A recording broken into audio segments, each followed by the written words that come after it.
Nah, di sharing is caring kali ini sudah kehadiran alumni angkatan 10. Di sini ada Kak Iman. Apa kabar Kak Iman? Sehat, alhamdulillah. Assalamualaikum Ibu. Oke, sapa dulu adik-adiknya Kak Iman, perkenalkan dirinya. Aduh, gimana tuh? Kuliah di mana? Oke. Alumni angkatan berapa? Oke. Halo semuanya, assalamualaikum warahmatullahi wabarakatuh. Nama saya Iman Setio Wingguna. Di 14 saya alumni angkatan 10 dan sekarang masih kuliah di Universitas Sriwijaya di Sumatera Selatan, Palembang. Oke, jurusannya? Jurusannya perikanan. Jurusannya perikanan. Jurusannya perikanan. Program studinya teknologi hasil perikanan.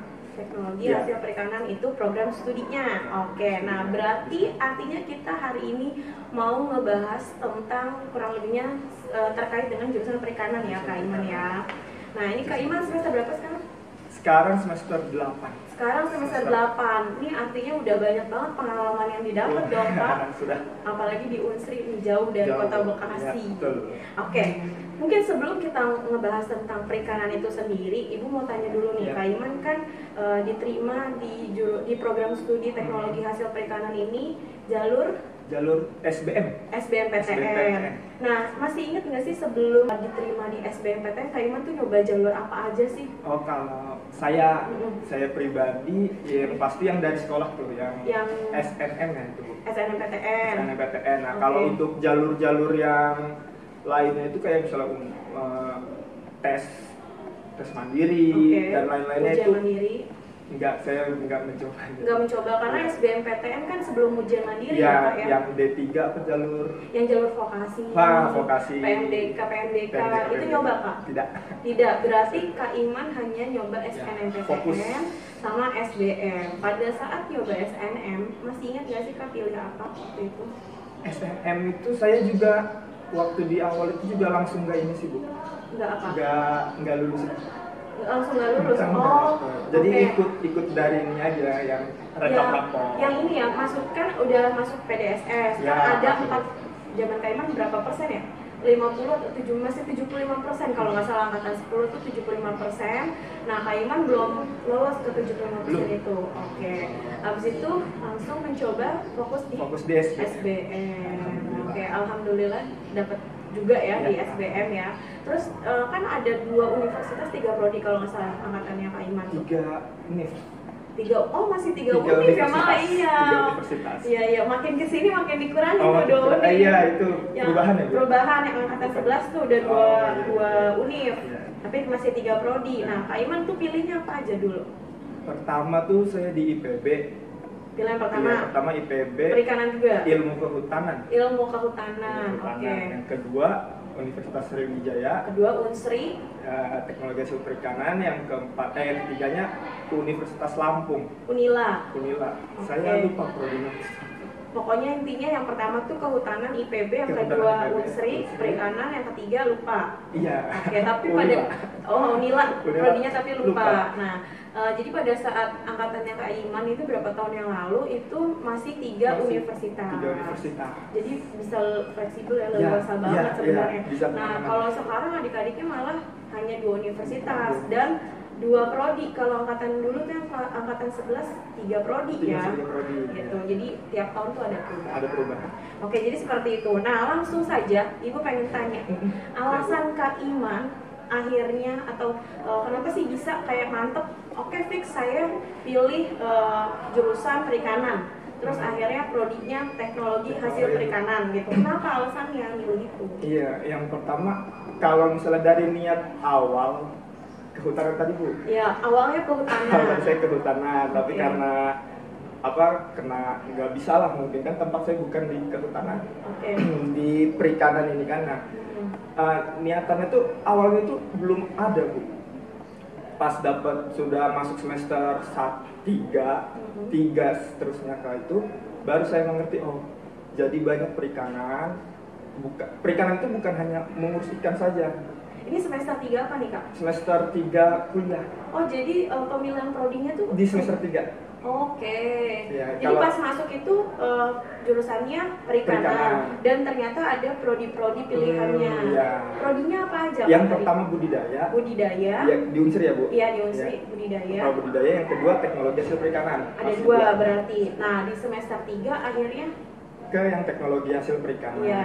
Karena ya saya lihatnya itu prospek ke depannya sih, karena kan dari semester 1 semester 2 itu sudah dikasih tahu sama senior lah, ya kan, senior bagaimana prospeknya itu. Nah, kalau di teknologi hasil perikanan itu berbeda sama budidaya, Bu. Kalau budidaya itu yang biasanya orang-orang tuh nyebut lele gitu. Oh, tuh lele.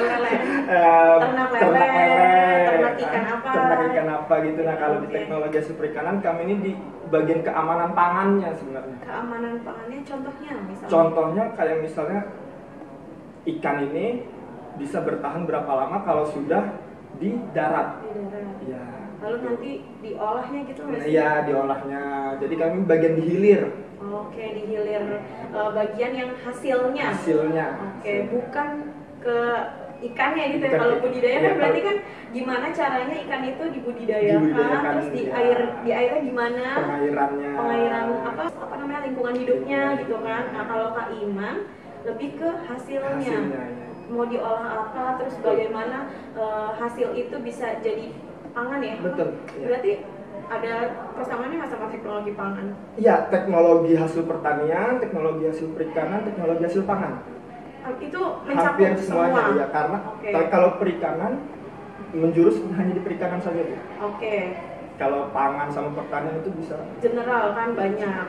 Jadi teknologi hasil perikanan tuh juga belajar pangan, tapi fokusnya pangannya ke ikan. Yang kita tahu mungkin ikan-ikan yang kita makan itu udah screening dari ini ya, anak mahasiswa teknologi hasil perikanan gitu. Salah satunya mungkin itu. Nah terus kemudian Kak, mata kuliahnya sendiri kalau di teknologi hasil perikanan ini seperti apa sih? Ya, kalau mata kuliahnya itu kebanyakan kita belajar mutu pangan. Mutu juga. Pangannya itu kalau yang suka kimia, yang suka kimia, Bu, sama biologi. Berarti itu kimia, biologi ini harus ini ya? Ya, masih relate. Masih dipelajari sampai semester 7. Sampai semester 7. Oke. Terus selain itu mungkin apa lagi yang dipelajari tuh? Tentang kita juga belajar tentang bagaimana cara menangkap ikan yang benarnya. Oh gitu. Ya. Tapi Kak Iman ada praktek kesana? Ada. Ngambil ikan gitu? Ada.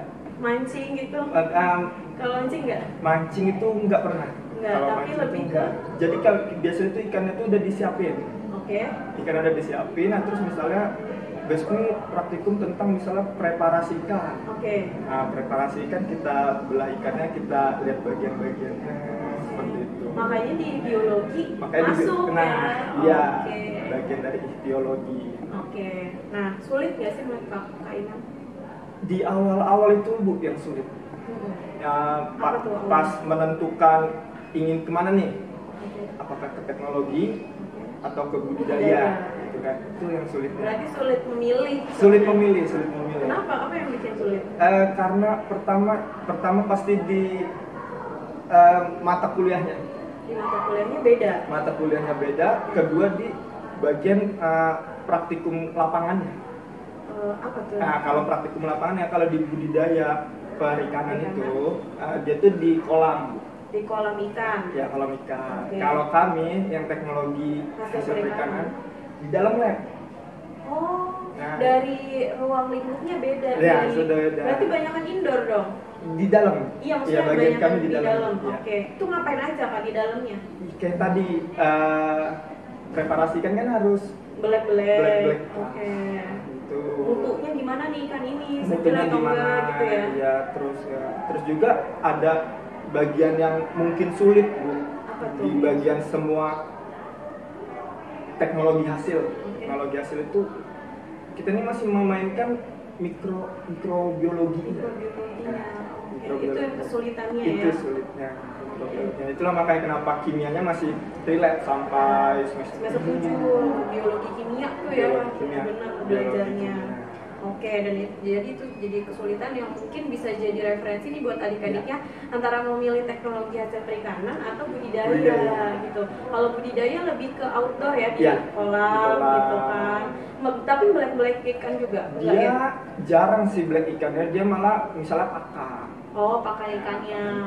Pertumbuhan si ikan ikan itu ya dari kecil sampai besar. Oke, sampai bisa dipanen. Kalau Kak Iman nih teknologi hasil perikanan malah lebih banyak di lab. Di dalam lab gitu. Jadi kimia biologinya harus kuat ya. Iya. Oke, nah kemudian kalau dengar dari biologi kimia itu kan sebenarnya menjurusnya ke anak IPA ya. Tapi sebenarnya teman-teman Kak Iman atau di jurusan teknologi hasil perikanan itu sendiri itu memang dikhususkan anak IPA atau IPA IPS bisa? Ada ya. Untuk di jurusan saya ada kawan angkatan saya Bu, ada 3 orang anak IPS-nya. Berarti tidak menutup kemungkinan anak IPS bisa masuk? Ada 2 orang dari SMK.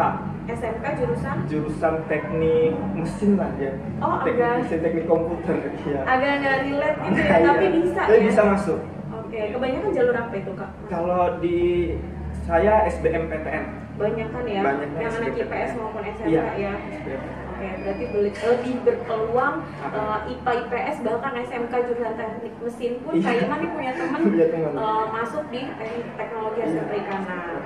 Jadi mungkin buat semuanya yang nonton bisa lebih berpeluang, nggak usah khawatir kalah di IPA atau IPS gitu.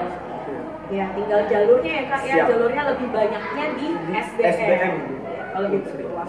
Oke, nah tadi kan sebenarnya udah ngebahas ya bedanya teknologi hasil perikanan sama budidaya perikanan. Nah kan sebenarnya kalau yang ngomongin perikanan itu kan ada banyak ya Kak, teknologi hasil perikanan, ilmu perikanan doang kan ada kan ya Kak ya, budidaya perikanan. Kak Iman tahu nggak sih yang keunikan atau spesifik dari masing-masing jurusan itu tuh bedanya apa sih? Yang tadi udah disebutin kan, kalau misalnya budidaya perikanan itu dia bagian yang untuk membudidaya. Dia tuh dari yang kecil Bu. Dari yang kecil sampai besar. Ya, kolam-kolamnya juga jadi ya emang yang buat orang lapangan banget nih. Benar, orang lapangan banget budidaya. Kalau yang teknologi hasil perikanan tadi keamanan pangan. Nah, kalau untuk yang ilmu perikanan Bu, itu tuh dia tuh membahasnya ya tentang seputaran perikanannya saja. Seputaran perikanannya. Lebih banyak di lapangan atau di? Dia lebih banyak, dia tuh fleksibel. General ya dia belajarnya ya. Jadi dia belajar juga di lingkup mungkin di kolamnya kayak budidaya, tapi juga belajar juga mungkin di lab. Di labnya. Tapi dengan porsi yang nggak spesifik kayak teknologi dan budidaya ya. Jadi bedanya itu. Oke. Nah, Kak Iman, suka dukanya Kak Iman kuliah di jurusan teknologi di prodi teknologi hasil perikanan nih kan udah semester 8, udah bentar lagi lulus nih, suka dukanya pasti lebih banyak. Itu apa aja Kak? Kalau ini tentang ini saya prodi saya. Prodi Kak Iman, pengalamannya gimana? Kalau di teknologi hasil perikanan itu sukanya itu tuh saat kita praktikum Bu. Sukanya praktikum di lab dong berarti. Praktikum di lab karena kan apa tuh? Rame-rame gitu kan Bu, kita ngebelek ikan tadi. Jadi kerjasama timnya itu juga ada. Solidaritas berarti. Itu yang suka, karena yang kedua nih dukanya itu yang paling sedihnya itu saat menyusun laporan. Kenapa? Itu dianggap duka. Jadi dari semester 1 sampai semester 7 yang masih kuliah kan Bu, kuliah setiap hari itu ada 3 SKS seminggu. 3 SKS. Sampai semester 7 itu? Sampai semester 7. Jadi semuanya itu 21 semua. 21 itu kan SKS. Enggak, maksudnya 2 sama 1 dan satunya praktikum. Jadi praktikum itu setiap minggu jalan terus, kita aktivitas juga jalan terus. Susah dibuat pembuatan laporan. Karena juga banyak terjun ke ini ya, praktikumnya seperti itu. Waktunya mungkin manajemen waktunya itu yang mungkin kalau seminggu ini kita praktikum, seminggu besok fokus ke laporan mungkin agak lebih ringan gitu ya Kak ya. Tapi kesulitannya tuh yang Kak Iman hadapin 21 jadi 2 kali praktek mungkin ya? 2 kali? Duanya itu yang mata kuliah. 2 mata kuliah terus praktikum terus abis itu laporan itu berjalan beriringan. Itu mungkin kendalanya. 12 lah. Oke. Ya. Jadi itu mahasiswa emang udah biasa. Udah biasa. Itulah makanya dapatnya film mahasiswa di situ. Oke. Dapat film mahasiswa Nah, di situ. itu suka dukanya dan film mahasiswa emang yang namanya begadang. Begadang. Itu udah biasa lah Deadline, ya. Bu. Oke, deadline. Terus nggak tidur, Ya, ngerjain laporan ya. dan sebagainya itu udah biasa. Ya. Suka duka anak-anak ya. Ya, itulah makanya saya tuh orang yang ngambil jatah itu. Jatah apa nih? Jatah kan kalau kuliah ada jatah 2 kali udah masuk kan. Oh gitu. Saya maksudnya boleh tanpa keterangan. Oke. Nah, saya ngambil yang di jatah itu. Buat tidur. Buat istirahat. Buat ngerjain laporan yang lainnya, Oke. tugas-tugas yang belum kekerjaan. Karena kalau nggak kayak gitu agak ini juga ya Iya, kayak kita juga kejar-kejaran. mikirin tubuh juga sih, Bu. Iya, capek. Nah, berbulan-bulan, berminggu-minggu seperti itu kan, Bu. Adalah 1 hari buat Ya. rest. Buat rebahan gitu ya. Itu Walaupun ini. rebahan juga tetap otaknya mikir ya kak ya. Oh, Oke. Nah kemudian nih kak, kita ngomongin prospek kerja. Prospek kerjanya seperti apa? Yang pertama tuh, nah ini saya kenapa milih di teknologi hasil perikanan karena kalau misalnya udah kerja, Bu, ada kita kan dapat sertifikat juga misalnya kalau udah keluarnya itu paling kecil itu tuh masuk di quality control. Oke, di QC. Di QC apapun itu kan. Semua perusahaan. Semua perusahaan. Oke. Nah, kedua kita tuh juga belajar namanya tuh keamanan pangan tadi. Jadi ada tuh namanya ISO, sering lihat kan? Iya, yang ada kayak ISO 2000. Iya, ISO. itu apa sih maksudnya? Itu tuh tentang ini rules keamanan gitu, Bu. Misalnya ISO 2000 itu tentang aduh saya lupa, kalau nggak salah tuh tentang lingkungan. Oh, Nah, jadi itu keamanan kayak lingkungan. ini nggak sih kayak apa namanya Mengem- penilaian gitu. Nah, iya, penilaian. Kayak penilaiannya Iya. ini tuh kayak layak tidak layak, Iya. kayak kasarnya kalau makanan halal tidak halal Iya, gitu kan. iya. Nah ISO itu beda-beda juga Beda-beda, ya. ada. Kalau kodenya ini mungkin lebih ke lingkungan. Lingkungan. Kalau perikanan apa kak? Ya, itulah yang kami Masuknya ke lingkungan. ke lingkungan. Oh gitu. Jadi nanti di perusahaan itu ya bagian yang QC ya. QC-nya. Oke. Terus ada lagi nggak selain itu? Ya sama di bagian kalau misalnya di ini di dinas perikanan itu, Bu. Mhm. Itu bagian karantina biasanya. Karantina apa nih? Karantina perikanannya. Karantina perikanan. Nah, Oke. kan ada Jadi bal- setelah dipanen di karantina, iya, kan ya? ada balai karantina tuh, Bu. Nah, Oke. masuk ke situ biasanya. Tapi itu masih dalam keadaan hidup kan? Masih dalam keadaan itu. Oke. Ada ikannya. Ikannya. Terus apa lagi kak? Juga masih banyak sih, Bu. Kita kan juga belajar manajemen juga belajar. Manajemennya. Nah, Oke. wirausahaan. Jadi bisa juga nanti di perusahaan Benar. itu yang berkaitan dengan Iya, manajemennya. Gitu. Kewirausahaannya kita masih belajar. Jadi semuanya ada tata letak apa perusahaan itu juga, Bu. Kita juga belajar itu juga. Oke, jadi sebenarnya banyak juga ya Banyak Kak? juga Nggak cuma sebenarnya. kalau dulu kan Kak Iman perikannya ternak lele Ya, gitu. iya, ternak lele. Cuma gitu doang gitu kan, tapi ternyata lebih luas. Lebih luas, lagi, lebih luas. gitu. Tergantung nanti mungkin peluang ya. Peluang dan kesempatan dan passion kita di mana. Iya, betul. Gitu, itu sih mungkin ya. Nah Kak, ngomongin prodi teknologi hasil perikanan, ini ada di universitas mana aja sih Kak? Oh, kalau yang di Sumatera Uh-huh. itu hampir semuanya ada, Bu. Semuanya ada. Berarti di Sumatera kan ada Unsri, ada Andalas, Andalas, USU, terus Unila, Nah, itu hampir semua ada. Kalau di Pulau juga. Jawa Kak, Pulau Jawa ya pasti kiblat kami juga ke IPB, iya. Kiblat kami juga ke IPB. Itu ibaratnya sesepuh ya. Ada sesepuh. Sesepuhnya IPB. Semuanya ada sih, Bu, soalnya kan ada Himapikaninya. Iya. Himpunan Mahasiswa Perikanan UB juga ada kayaknya ya. UB juga ada semua. Jadi itu ada 4 apa 5 bagian gitu, Bu. Oke. Jadi di Jawa juga pasti ada. Oke, jadi udah banyak ya. Iya, udah banyak. Gitu.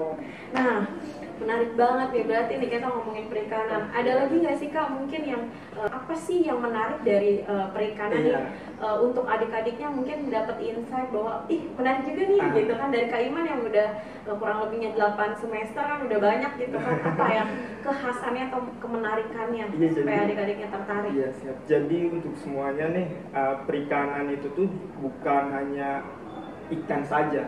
Bukan hanya ikan. Jadi kita juga mempelajari ada krustasea, Krusta saya itu udang. Udang, oke. Terus Lobster. yes, lobster. I like it. Ada moluska. Oke. Moluska itu bagian keong-keong. Keong-keong. Ada bagian apa? Alga-alga seperti itu. Jadi perikanan itu luas sebenarnya. Jadi nggak cuma bukan ikan doang. Ikan laut, ikan tawar aja yang kita kenal di pasar. Jadi kita belajar semua tentang itu. Jadi itu yang menarik, kalian Itu yang bisa menarik. tahu tentang nggak cuma tentang ikan tapi tentang banyak makhluk-makhluk yang mungkin kaitannya di perairan. Di perairan gitu. Itu menarik ya. Kalau kalian mungkin jangan cuma mikirnya perikanan nanti jadi tukang ikan, jangan kayak gitu ya Kak ya. Ternak lele. Ternak lele dulu kayak kan ngomong kayak gitu. Tapi kenyataannya enggak gitu. Nah Kak, terakhir nih Kak, mungkin tips dan pesan buat adik-adiknya yang pengen ngambil jurusan perikanan atau masih galau. Masih galau nih, kan Kak Iman juga dulu pernah galau kan? Pernah galau, pasti. Ya gimana nih Kak, pesan atau tipsnya? Iya, tipsnya kalau untuk di jurusan perikanan ya kita jalanin aja gitu Bu. Kita jalanin aja sampai habis, semuanya itu udah diatur gitu Bu. Udah ada semuanya tuh tentang perikanan. Nanti kita dapat karena semester 1, semester 2 itu kita belajar tentang dasar-dasar kan. Tentang dasar-dasar. Nah, nanti masuk semester 3 baru kita dipilihkan ke 3 bagian yang tadi, ilmu perikanan, budidaya dan teknologi hasil perikanan. Itu nanti dilihat tuh di itunya, tipsnya itu kalau misalnya kalian kuat di kimia, saran saya tuh mending ambil yang di teknologi hasil perikanan. Kalau kimia nih. Kalau yang kuat kimia, kalau yang kuat biologi itu di budidaya. Walaupun di teknologi hasil perikanan ada biologi masih main. Cuma sampai yang tadi saya bilang sampai semester 7 itu untuk di teknologi hasil perikanan banyaknya kimianya. Pasti ada tuh satu mata kuliah yang kimia. Banyak ya, mendominasi lah kimia di situ. Kalau untuk yang galau tetap berusaha itu. Berdoa Dan banyak tim sholat istiqoroh. Betul. Buat mana sih yang harus saya pilih? Iya, saya. Dulu Kak Iman gimana waktu galau? Dulu saya waktu main. Dari main itu dapat insight buat oke saya ngambil perikanan iya, gitu. Saya ke gunung kan. Pas turun dari gunung, nah baru tuh fokusin di sini. Saya fokusin. Berarti sebenarnya naik gunung itu kayak menjernihkan pikiran, akhirnya kita kayak kepikiran kayaknya saya fokus di sini. Gitu. Mungkin gitu. Iya, karena sebenarnya 3 tahun di SMA itu tuh bukan berarti selesai. Iya. Apalagi setelah itu masih ada dunia yang sesungguhnya. Nah, itu makanya Bu. Jadi kita juga harus ngasih self reward sih sama diri kita. Dan itu wajib buat ngilangin stres. Iya, betul ya Kak ya? Betul. Oke, wah menarik banget nih. Berarti ada lagi nggak Kak? Sudah cukup ya. Semangat. Pokoknya mudah-mudahan apa yang tadi disampaikan sama Kak Iman bisa menambah informasi untuk kalian dan bisa mengurangi lah kegalauan yang ini. Karena kan tadi ceritanya Kak Iman strategi menghadapi stresnya kayak gini atau menghadapi kegalauan kayak gini, dan ternyata ilmu perikanan atau teknologi hasil perikanan yang Kak Iman jalani nih sebagai prodi ini ternyata menarik loh. Mungkin ada adik-adiknya yang pengen juga kayak Kak Iman, nanti kalian bisa tanya-tanya sama Kak Iman langsung, kalian bisa follow Instagramnya, ada nggak Kak? Ada Iman Setio. Di Iman Setio, pokoknya nanti di follow, DM, dibalas ya Kak ya. Insya Allah. Kalau misalnya ada yang tanya-tanya, Kak Iman fast respon kok, pokoknya nanti bisa di DM Kak. Kalau di Unsri itu gimana sih? Terus waktu itu juga kan cerita track di Unsri itu kampusnya itu kayak melewati hutan-hutan gitu, gimana Kak? Ya betul itu. Ya pokoknya gimana pengalaman bisa survive kuliah di tempat jauh yang jauh dari kota tempat tinggal kita itu gimana? Kalian bisa tanya langsung ke Kak Iman. Nah, berarti untuk sharing kali ini mungkin kita sudahi dulu. Kak Iman terima kasih banyak sudah hadir, sudah menyempatkan waktunya. Mudah-mudahan Kak Iman cepat lulus ya. Tahun ini ya? Insya Allah September. Insya Allah September wisuda. Oke, mudah-mudahan semoga lancar wisudanya dan semuanya setelah lulus Kak Iman bisa dapat pekerjaan yang baik gitu, yang sukses lah Kak Iman. Oke, kalau gitu sharing kali ini bersama Kak Iman Setio, angkatan 10 Universitas Sriwijaya, sesi perikanan. Kita sudahi dulu kalau gitu. Assalamualaikum warahmatullahi wabarakatuh. Jangan lupa like, comment, and subscribe.